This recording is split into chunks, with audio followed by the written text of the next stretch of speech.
Hola, hola, muy bien chicos, buenos días, buenas tardes, buenas noches, dependiendo la hora en la cual estés viendo este video. Hoy tenemos el tema de religión andina en el curso de Historia del Perú. Pues vamos a empezar rapidísimo con esta parte bastante interesante, ya casi culminando todo lo que viene a ser la temática andina, la temática inca, ¿verdad? Y hoy vamos a ver el aspecto de la religión. Primero, vamos a mencionar algunos términos, algunas palabras que, que pues espero que ya las puedas manejar. Se dice que la religión andina fue de carácter panteísta. ¿Qué significa panteísta? Significa que adoraban las fuerzas y los elementos de la naturaleza. Panteísta significa que adoraban las fuerzas y los elementos de la naturaleza. Además, se caracterizó por ser politeísta. ¿Qué significa politeísta? Politeísta significa que adoraban varios dioses. Además, fueron idólatras. ¿Qué quiere decir idólatras? Idólatras quiere decir que utilizaban objetos para adorar. Utilizaban objetos para poder adorar a sus dioses. Y además eran heliólatras. Heliólatras quiere decir adoradores del sol. Adoradores del sol. Entonces, fueron de carácter panteísta, fueron de carácter politeísta, fueron de carácter idólatras y también heliólatras. Seguimos. ¿Cuáles fueron las principales divinidades? Las principales divinidades que los incas adoraron. Por ejemplo, se encontraba Huiracocha, quien era el dios creador de todo. Huiracocha es uno de los dioses más antiguos del mundo prehispánico. Se consideraba que él incluso fue el que creó al sol y la luna. Entonces, a él se le considera como el creador de todo, además de ser pues el más poderoso. Al ser el creador de todo, es considerado también el más poderoso, el dios Huiracocha. Luego viene el dios Inti. El Inti hace referencia al dios Sol, también conocido como padre del Inca. El Inti se establece como ya como dios oficial después de la llegada de Pachacútec. Cuando Pachacútec empieza esta expansión territorial, el dios Inti se establece como principal deidad. Se vuelve como el dios más adorado de todo el imperio. Al ser el padre del Inca, pues el Inca tenía, al colocarlo a él como figura principal, el sol, hacían una especie de complementación, ¿no? Entre el padre, que es el sol, y el hijo, que es el Inca. Complementaban y así la población se sentía mucho más representada. Su centro principal del dios Sol estuvo en el templo Coricancha, que está ubicado en la ciudad del Cusco. Luego está la Quilla, que era la esposa del Sol, pues la luna, y también considerada como la madre del Inca. Ahí tenemos el Sol. Luego estaba Pachacamac. Pachacamac fue el dios más importante de la costa. Fue el dios más importante de la costa.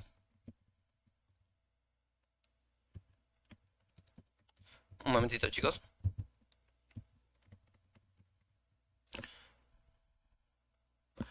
Fue el dios más popular de toda la costa. Era considerado como una deidad terrenal, es decir, una deidad de la tierra, pues provocador también de los temblores, de los movimientos telúricos. Es por ello que era muy respetado en, en la costa peruana. Aquí está Pachacamac. Otro dios que destaca, Pachamama, que también es considerado como una diosa terrenal, es decir, diosa de la tierra. Y también considerada como diosa de la fertilidad, aquella que daba vida a la tierra.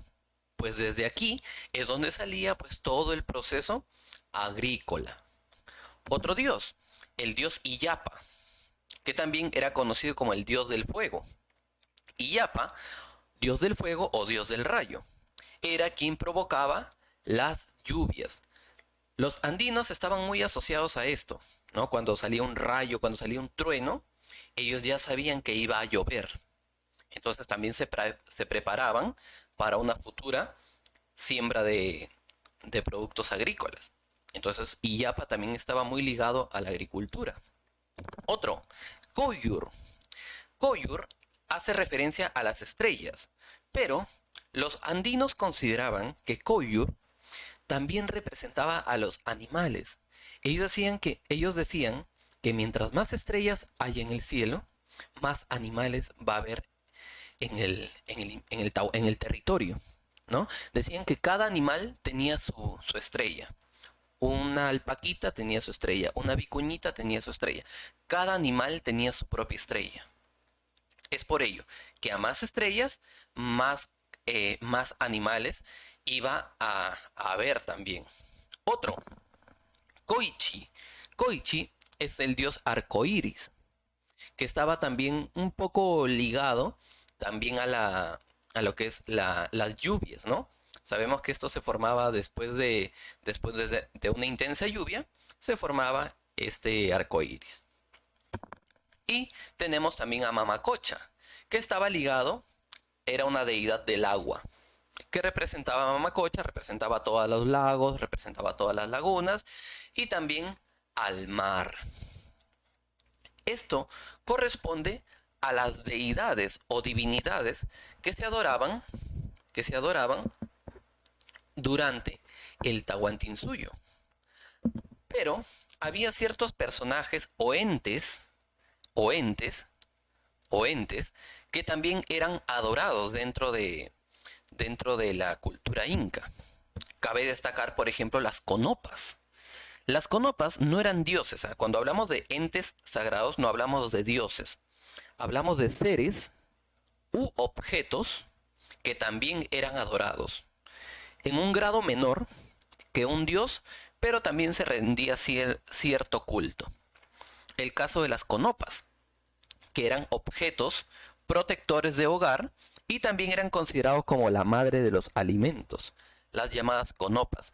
Estos objetos incluso pasaban de generación en generación para proteger el hogar y también para proveer alimentos.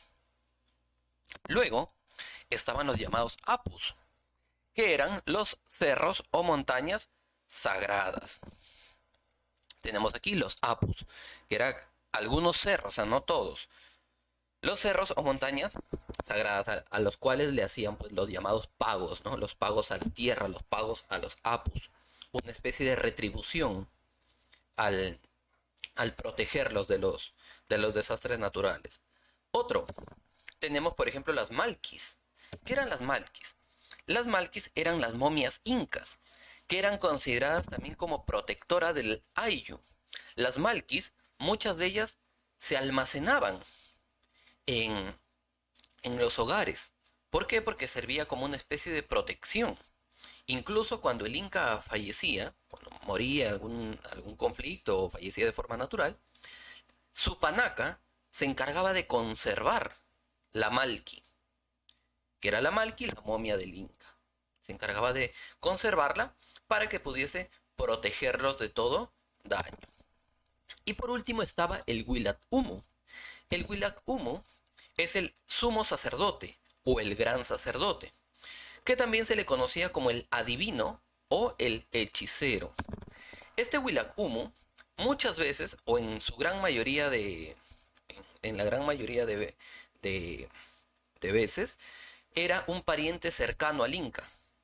Era un pariente cercano al inca. Y también el Huilat Humu se encargaba de realizar toda la organización de las celebraciones divinas. Celebraciones al sol, celebraciones a la luna, todo lo que era celebraciones divinas a los dioses, el Huilat Humu se encargaba de organizar y supervisar.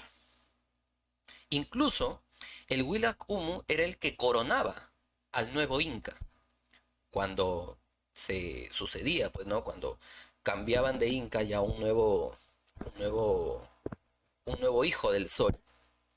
El Willac Humu era el que le colocaba la mascaipacha, una especie de cintillo en la frente, cintillo rojo en la frente, que hacía referencia a que era el nuevo hijo del sol y por ende el nuevo líder del imperio.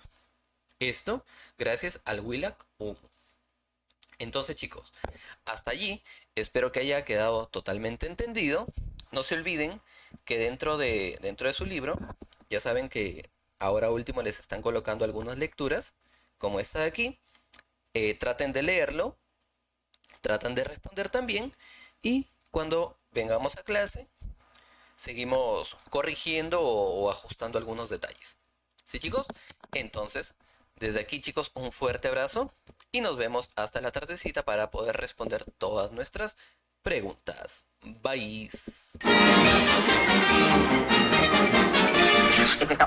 es todo, amigos.